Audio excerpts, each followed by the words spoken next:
Hey, it's Hills from the Blue Flame Apothecary. Oh, we have quite the weekend ahead of us. On the 29th, we have some amazing stellar blueprinting happening. The cosmos is giving us a really beautiful entry into the eclipse wormhole, which our first eclipse of this eclipse season is on Saturday here in the States. If you're in the Southern Hemisphere, it might be on Sunday, April 30th. When I first came on to talk, and as I was out on my meditation walk this morning, my epic donor journey, I really thought I was coming on to talk about Uranus, because Uranus is very, very highlighted on the day of the solar eclipse. But there is this energy that's moving us into that energy, that it feels important to not skip over. And it's funny that that's the way it came through, because one of the energies that day before, on the 29th, is that Pluto is stopping and then starting to move backwards. A retrograde is not that the physical planet just like and then starts moving backwards, but that from our vantage point here on Earth, the way that the orbit is going, the planetary body, the celestial body, appears to be backtracking. And this is because we don't have perfectly circular orbits. I don't think there's a single celestial body out there that has a perfect circle for their orbit. There's some form of elliptical. And because of that, and we're all moving all at the same time at different speeds and in different orbits, every once in a while it will look like a body is moving back over the territory that they had just come from. We call this retrograde. We, since almost the beginning of the year, since February, have not had a single celestial body, not any of the major celestial bodies anyways. There's been some asteroids, of course, and some fixed stars that have been, none of our traditional astrological bodies have been moving in retrograde until the day before the eclipse, and then it's Pluto.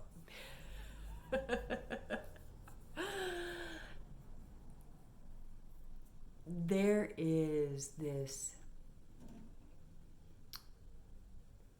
beauty in that. There's this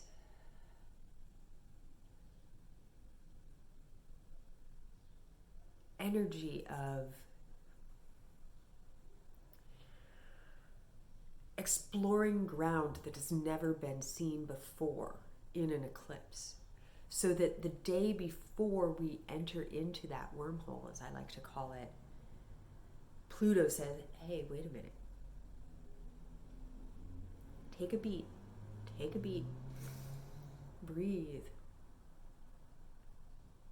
Is there anything that you don't need to take with you? Is there anything you don't need to take with you? And this is being aided by the fact that the exact conjunction of Kali, the asteroid Kali. Now,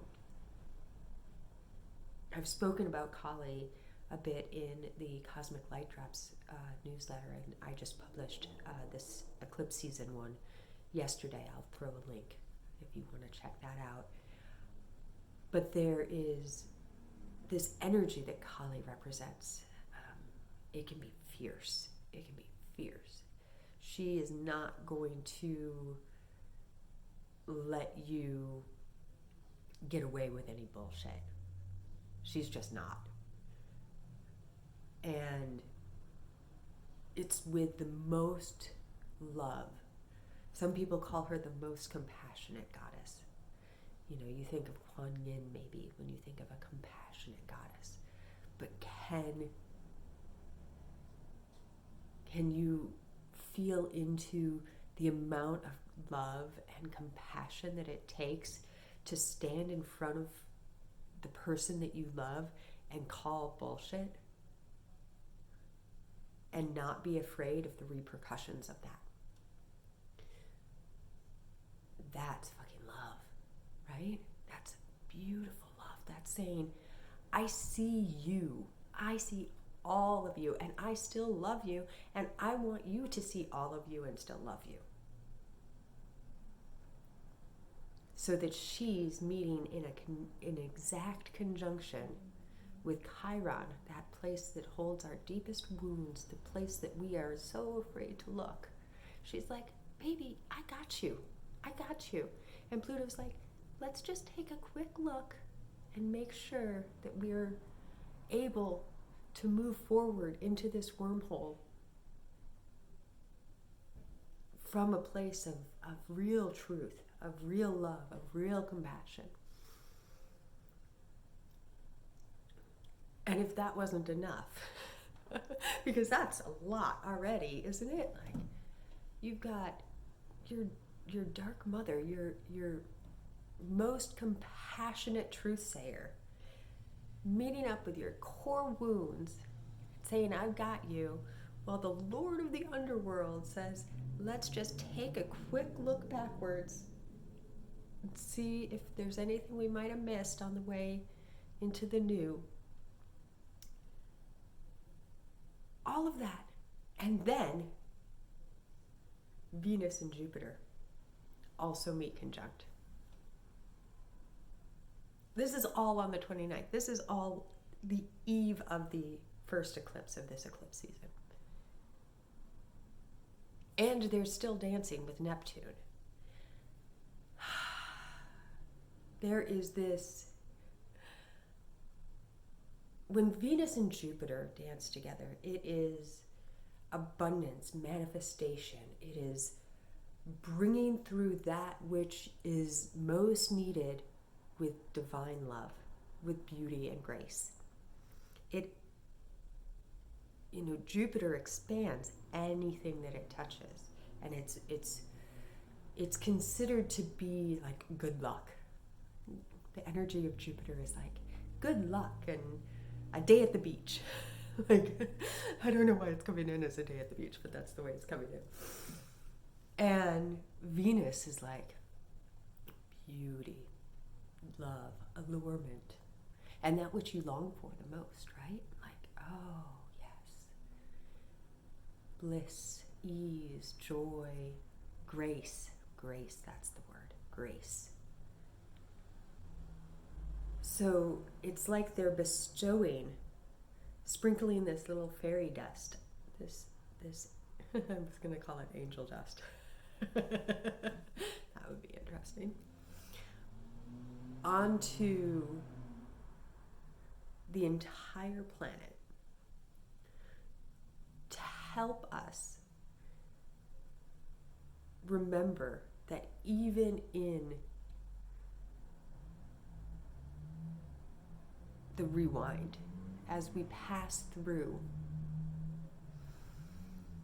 old territory, burn down anything that isn't for us anymore, let it go, and unearth the next layer. Because in this human condition, there's always a next layer. There's always a next layer. There's a deeper place that you can go. And Kali and Chiron and Pluto are like, yeah, let's get into that next layer. Let's get into that next layer.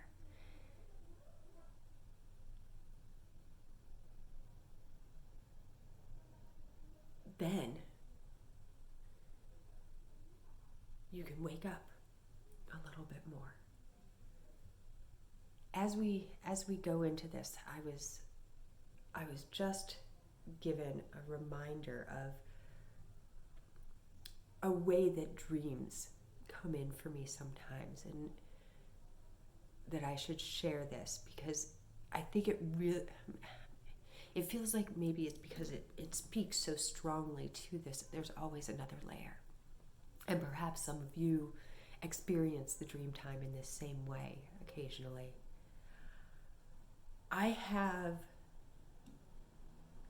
sometimes layers in my dream time where I'm in a space and I'm doing something, and either the realization that I'm in the dream time, or it's usually that it's, oh, I'm in the dream time right now, I'm in the astral plane, I'm in the causal plane, let me do this thing that I need to do, and then I will wake up. And when I wake up, it takes me, however long it is that I'm navigating this new space that I'm in, till I realize, oh wait, I'm still in the dream time, I'm still in the astral, I'm still in the causal plane. And I do whatever it is that I'm needing to do in that place. And sometimes I go 7 layers deep. I wake up 7 times before I wake up into this waking consciousness, that this earth walking physical consciousness that I call my everyday waking reality. Sometimes in those layers, I even wake up in my bed and I go on about my day, and only to realize that I haven't actually woken up yet. There is something telling about this, right? It's like a reminder that there's always another layer of waking up that you can do.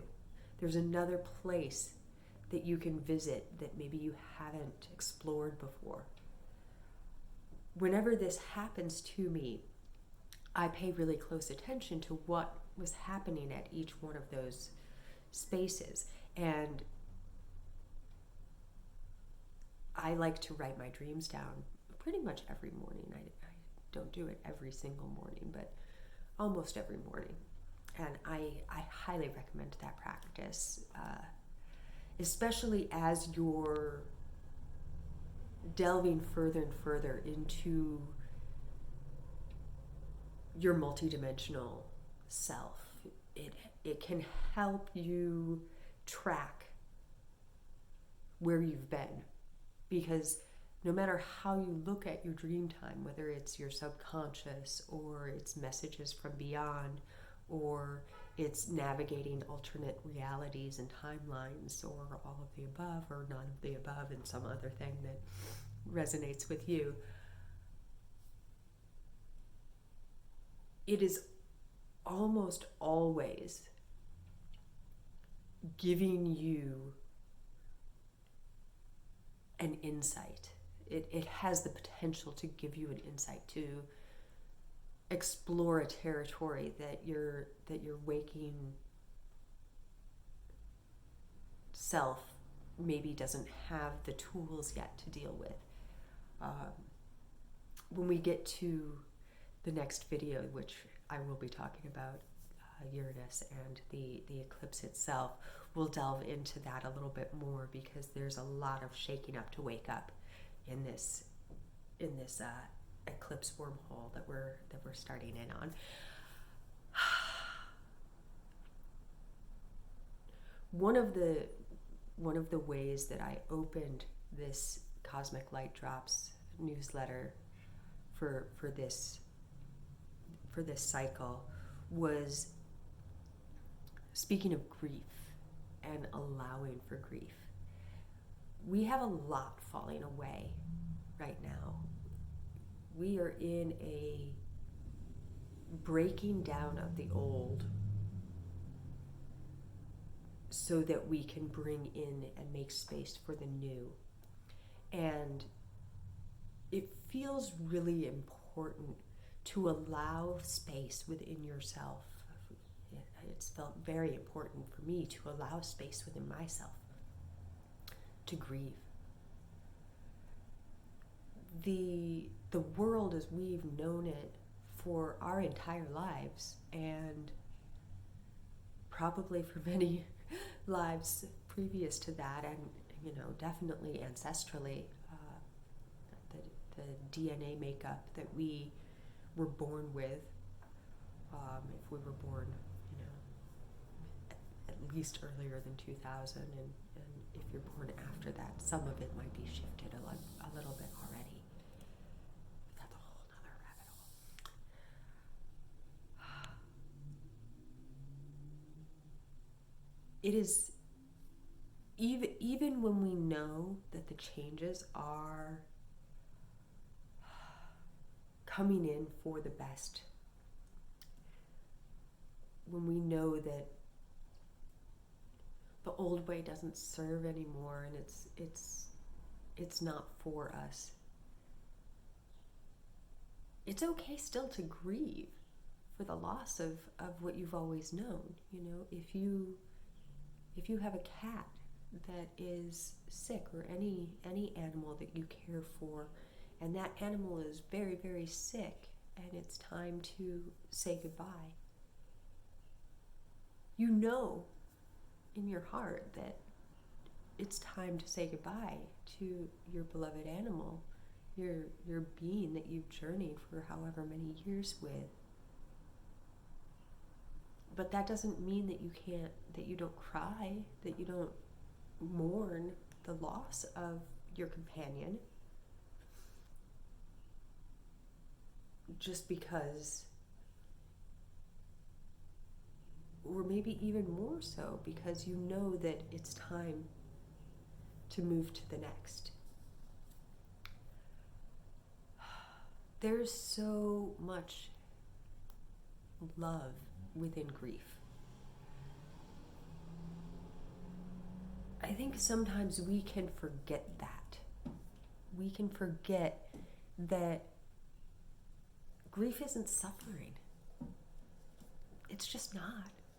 I mean, if you wallow in grief and you over-identify with grief and you say, this is all I will ever feel, just like any emotion, and if you take ownership of that emotion over the entire field of human emotion that you are able to experience, or anything in excess, too much sugar. But the honest and true expression of grief is beautiful. It's amazing. It's an emotion that all animals feel. A wolf feels grief, an elephant feels grief, a bird feels grief, a cat feels grief, human feels grief. We live in a world, on a planet, that has a life-death life cycle. And as long as that's true, there's going to be an opportunity for grief, and it's cleansing. It's cleansing.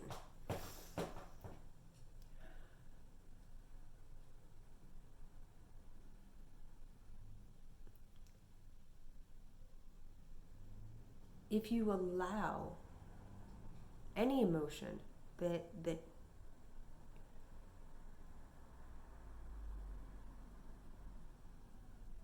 is ready to move through you. Sorry, finding the words for this can be a little tricky.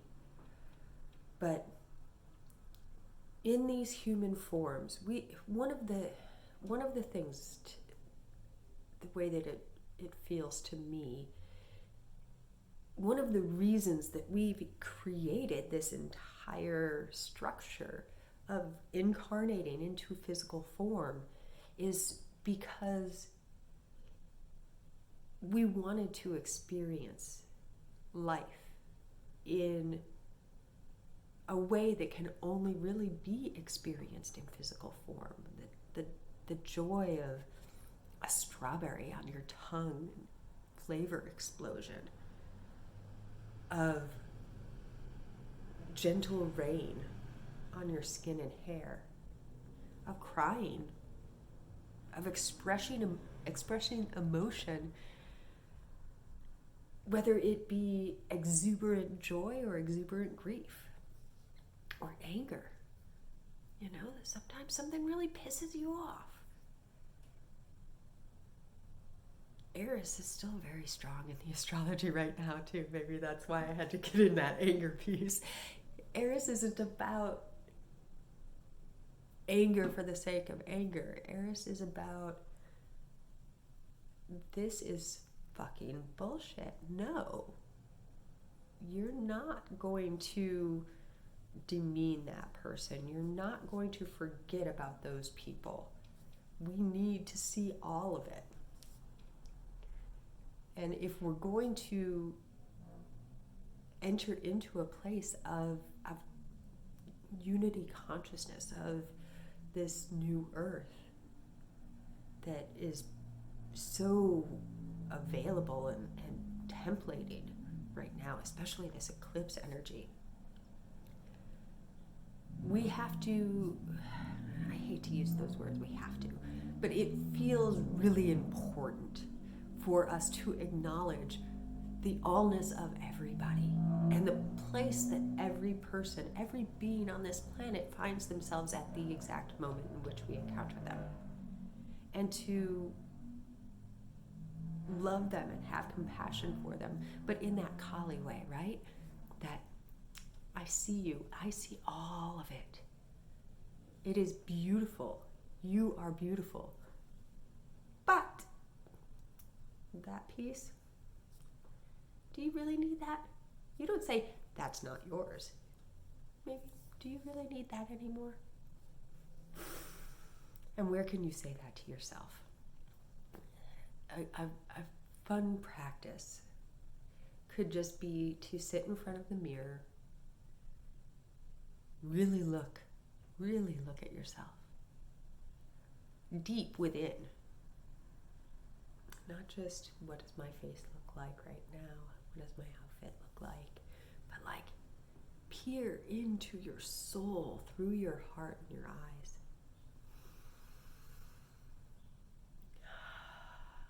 And whenever you find something that maybe feels a little sticky, say, do you really need that anymore? And if you don't, with love and gratitude, let it go. And if you do, with love and gratitude, say, just for a little more, just for a little longer. I'll know when it's time to let it go. But be really honest with yourself. Whew, well, this ended up being a little bit longer than I anticipated. I hope that it served, and I hope that you enjoyed it.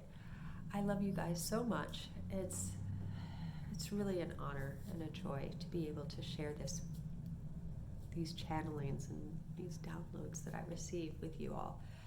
If you feel to continue journeying with me in other ways, I'll throw some links down below in the description to the members portal, and there's the Light Codes Frequency Program and the Blue Flame Frequency Program. I'll throw some links to those as well. Those are fun ways to journey. Also, the Ostara Goddess box. This is a collection of channeled apothecary goodies. There's a special bath salt, a special Blue Flame signature tea, some crystals, and a Shungite rose spray as well. This was all specially activated and attuned right around the Ostara equinox. And when the channeling came through, almost all of the light encodements and other energetic templating that was done on these particular products, teas and tinctures, felt very resonant to this particular eclipse season. And that they were almost that they were developed, they were created to help us through this time. So if these sorts of things call to you, I'll put a link below there as well to check out that goddess box. It's the basalt and is amazing for releasing grief. It's been attuned with pink tourmaline and dendravite.